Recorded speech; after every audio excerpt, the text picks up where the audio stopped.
Começa agora mais um Comprar ou Vender, terça-feira, dia 21 de novembro.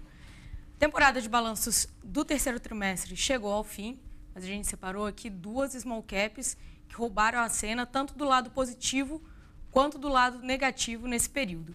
Para comentar sobre o assunto, hoje a gente convidou o fundador da Suno Research, Thiago Reis, e também apresentador do programa Fundamente-se toda quarta-feira aqui na Infomoney TV. Thiago, obrigada pela participação. A gente separou duas empresas. Do lado positivo, a gente vai focar agora nesse primeiro bloco. No segundo bloco, a gente foca na empresa que se destacou negativamente nessa temporada. Para começar, a gente separou aqui os papéis da Unipar Carbocloro, uma das ações queridinhas do mega investidor Luiz Barsi, que trabalha na fabricação de cloro, derivados de cloro e soda cáustica, e que no ano viu as ações dispararem mais de 300%. Thiago, eu queria saber a sua opinião, por que você acha que o balanço da Unipar veio tão bom assim? Assim, os números da Unipar já vinham vindo positivos não só de hoje.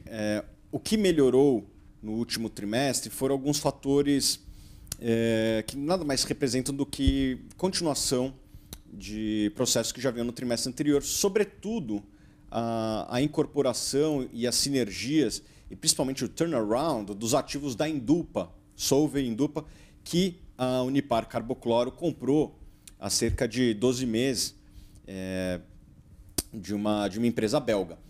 E estes ativos eles eram mal operados anteriormente, as margens eram próximas de zero, e com uma série de rearranjos de processos produtivos e também aumento de preço da matéria-prima vendida, a margem do ativo da Indupa vem subindo. Ela comprou num preço que para alguns poderia parecer alto na época, frente a um múltiplo de geração de caixa que não existia, porque a empresa não gerava caixa. Mas, sob nova administração, a empresa tem sido muito bem tocada e esses números começam a vir à tona. Como você sabe, um processo de turnaround ele não é tão rápido assim, não é da noite para o dia que os números aparecem, mas tem sido muito rápido o processo de turnaround dos ativos da antiga Indupa, e isso tem se mostrado nos balanços trimestre a trimestre, e esse foi mais um trimestre que a gente pôde ver isso, além de que a atividade da Carbocloro também sempre foi um reloginho, e nesse trimestre se beneficiou parcialmente da alta dos preços dos produtos que ela produz, sobretudo soda cáustica. E deve continuar no próximo trimestre também, porque a gente ocorreu aquele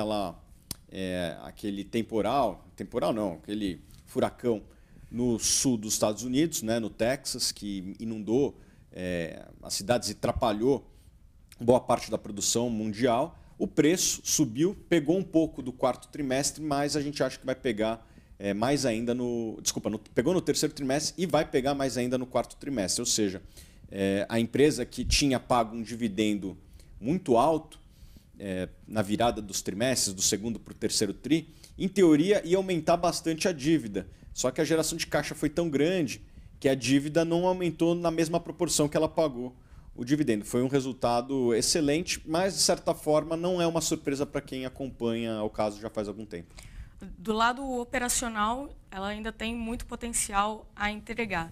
Mas também é um papel que, quando a gente fala, vem à mente a história da OPA, que envolveu a empresa muito nesse início do ano e que acabou contribuindo também para a não OPA, acabou contribuindo para essa forte valorização que a gente comentou de 300%.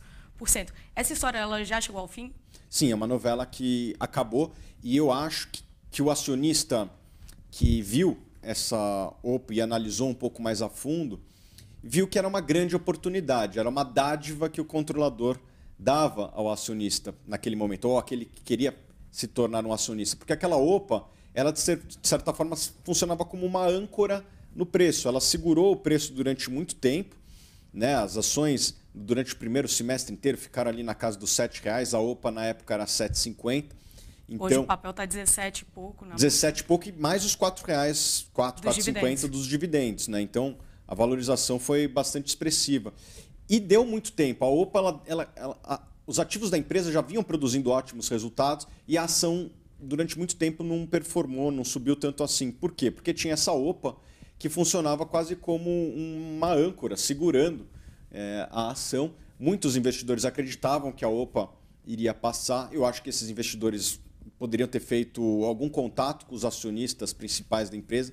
A gente tinha contato direto ou indireto com os 10 maiores acionistas da empresa, e deles apenas um era a favor da OPA, né? E os 2 principais que eram suficientes para barrar a oferta, nos nossos contatos eles se mostravam bastante contra aquela oferta. Ou seja, se a oferta não passasse, o papel estaria livre para operar, vamos dizer assim, conforme as forças naturais de oferta e demanda. E um papel que gerava tanto caixa, a gente acreditava e continua acreditando que deveria ser negociado num múltiplo muito maior do que vinha sendo negociado anteriormente.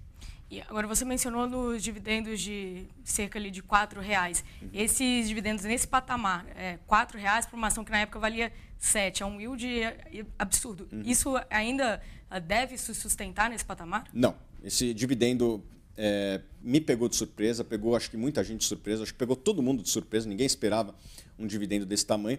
Foi um dividendo que praticamente zerou o caixa da empresa. Óbvio que não botou a situação em risco, o controlador acho que jamais faria isso, mesmo porque a empresa vem gerando caixa mês a mês, trimestre a trimestre, mas não é recorrente, não é algo que o investidor deve esperar. A empresa não gera R$4 de caixa de maneira recorrente, né? Mesmo porque a empresa agora ela tem uma dívida que não chega a ser elevada, mas tem uma dívida, a empresa geralmente não gosta de trabalhar com esse atual nível de dívida, e essa dívida deve ser zerada. Então, a geração de caixa que a empresa vai fazer ao longo dos próximos meses deve ser usada para bater dívida. Quem sabe no futuro, por volta daqui 2 anos, a empresa vai se colocar no mesmo dilema que ela estava no final do ano passado, porque a dívida vai caindo e daí surge um dilema. O que fazer agora, né? Com a geração de caixa? Não temos mais dívida para pagar, a gente tem 2 opções. Ou investe, sobretudo em aquisições, que foi o que ela fez com os ativos da Indupa, ou paga dividendos, né? A empresa vai se ver nesse mesmo dilema lá na frente. Na última vez que eles passaram por esse dilema, eles resolveram investir e foi um excelente negócio.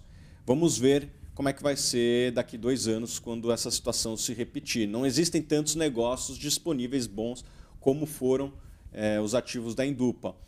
Mas vamos ver daqui 2 anos, né? O mundo gira muito aí, pode ser que surjam oportunidades, né? Não sei, a Braskem pode ser uma oportunidade. Assim, as coisas muitas vezes estão na mão da justiça, né? Isso pode gerar alguma oportunidade para a Unipar.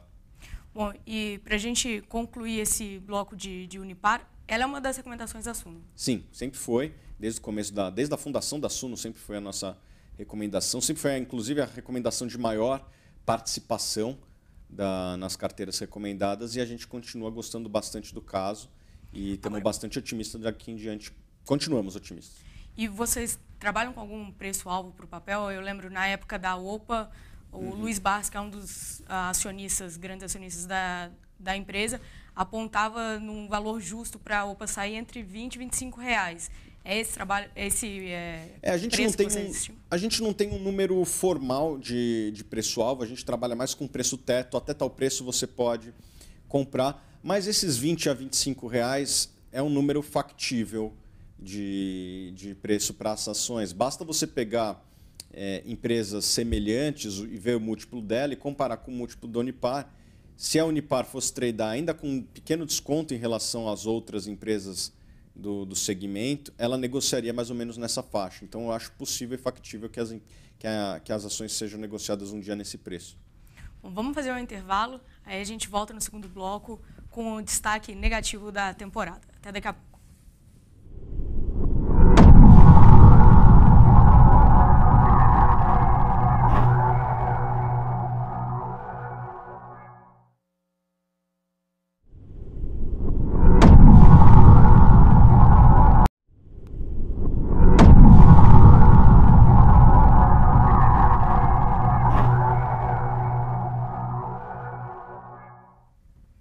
De volta com o segundo bloco do Comprar ou Vender. Bom, na primeira parte a gente comentou sobre as ações da Unipar e agora a gente vai comentar do destaque negativo da temporada. na visão do Thiago Reis, aqui da Suno Research. Bom, queria saber o que você viu de tão ruim no balanço da Forjas Taurus. Assim como a Unipar vem mostrando melhorias trimestre a trimestre, o balanço da Forjas Taurus se deteriora trimestre a trimestre. 2 trimestres atrás, eles tinham por volta de 20 milhões de reais em caixa. No trimestre passado, ou seja, no segundo trimestre, eles tinham por volta de 11 milhões de reais em caixa. Nesse trimestre, eles têm apenas 6 milhões de reais em caixa, ou seja, o caixa foi caindo metade a metade a cada um dos últimos trimestres. E a situação só não é pior, porque eles já estão, no meu entender, atrasando o pagamento a fornecedores. Eles utilizam algumas palavras que eu julgo até interessantes, como reagendamento de pagamentos a fornecedores, ou reagendamento de pagamento e uma outra palavra que me faltou, que eles usaram no segundo trimestre. Mas, enfim, eles não estão pagando os fornecedores como pagavam anteriormente. Se eles estivessem pagando como anteriormente, o caixa ia ser reduzido, porque eles iam de forma efetiva pagar, e o caixa estaria negativo a esta altura.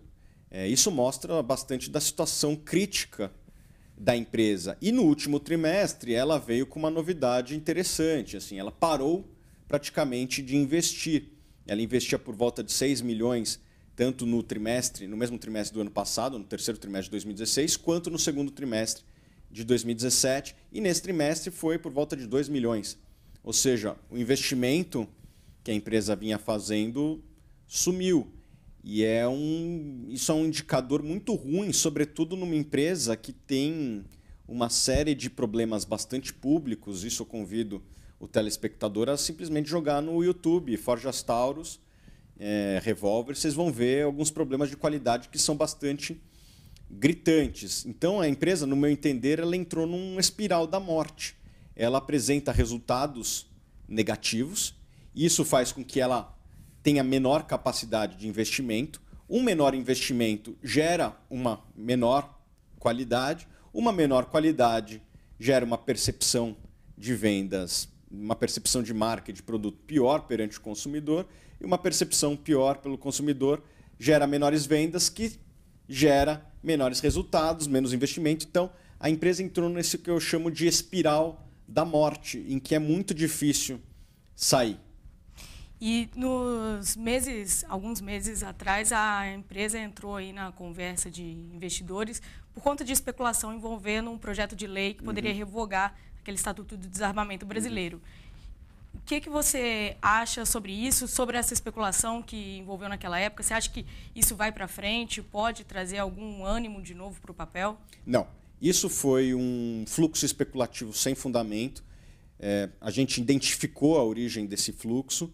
Nós conversamos com diversas fontes do setor, inclusive o gabinete do deputado que supostamente poderia criar um projeto de lei. E, de fato, aconteceu aquilo que foi nos falado pelo departamento do congressista.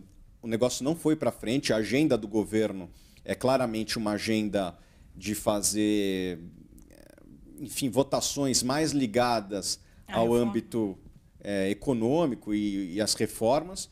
E, inclusive, não, aparentemente, segundo o próprio site do deputado Peninha, do PMDB de Santa Catarina, não existe uma maioria a favor do desarmamento. E mesmo se houvesse, eu creio, e isso em conversa com pessoas do segmento, que ainda que pudesse ter um spike de vendas no Brasil, esse volume seria muito pequeno e certamente não seria para as Forjas Taurus, uma vez que não é o produto de preferência do consumidor.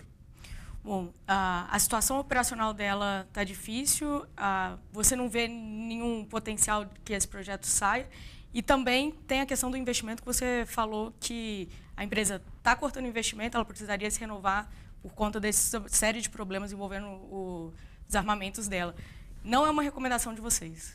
Não, pelo contrário, eu acho que o investidor ele deveria se manter longe da empresa por conta dessa situação praticamente calamitosa do balanço da empresa. É um resultado sangrento que ela mostrou. A empresa tem EBITDA negativo, ou seja, lucro operacional negativo, uma dívida de 700 milhões de reais, um market cap, um valor de mercado de 100 milhões, então você pega essa relação de dívida de 700 milhões sobre 100 milhões, ela está entre as maiores relações da Bolsa de dívida sobre valor de mercado.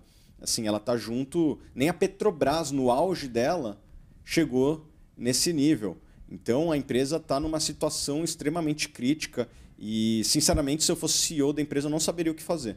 Porque é uma situação em que a empresa não consegue investir, ela não consegue ter uma qualidade bacana, não tendo uma qualidade, ela não consegue vendas, e não tendo vendas, ela não consegue dinheiro para investir. Então, como é que você sai desse espiral da morte? É uma situação muito complexa. Talvez, se tivesse algum acordo com credores, isso pudesse dar um certo fôlego, mas isso não resolve a parte operacional, porque a empresa, ainda que o resultado financeiro pudesse ser reduzido, né, assim, ela deve 700 milhões, vamos supor que numa certa negociação com credores, esses 700 milhões virassem 100% equity, virasse tudo patrimônio líquido, e a empresa não tivesse mais dívida, obviamente o acionista seria bastante diluído nesse processo, mas vamos supor esse cenário, como é que você resolve o lado operacional, com margens EBITDA negativas já faz alguns trimestres? É uma situação que não é nada simples. Então, eu não vejo muito solução para a empresa, e talvez a recuperação judicial ou um levantamento de capital junto a acionistas que seria extremamente dilutivo para o atual acionista. Ô, Thiago, saindo agora de Forjas Taurus, a gente comentou no primeiro Unipar, agora Forjas Taurus, saindo do central aqui desse programa, muita gente perguntou aqui sobre as ações da Wiz. Eu sei que é uma das recomendações de vocês. A gente vê o papel caindo bem forte na Bolsa hoje. Eu queria que você só comentasse um pouquinho sobre o papel. Ele ainda segue na recomendação da Suno?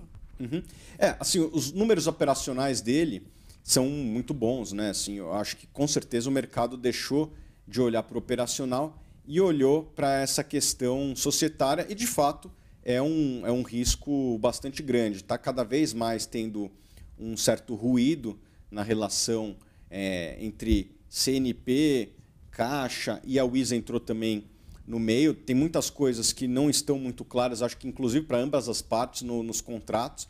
Então existe um certo ruído, cada parte fala uma coisa, uma interpretação diferente sobre o mesmo contrato. Como esses contratos muitas vezes não são públicos, a gente fica um pouco nessa zona cinzenta, né?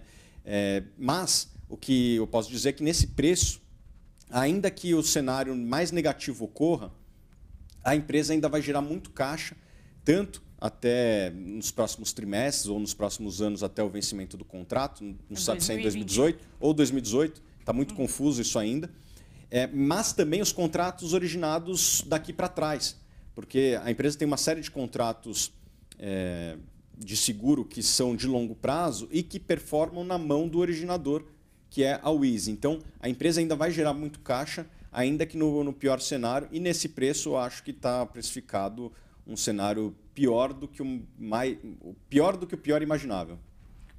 Obrigada, Thiago, respondendo aí a dúvida dos espectadores aqui. Muito obrigada pela participação no Comprar ou Vender. Muito obrigada a todos que estavam nos assistindo e uma excelente tarde.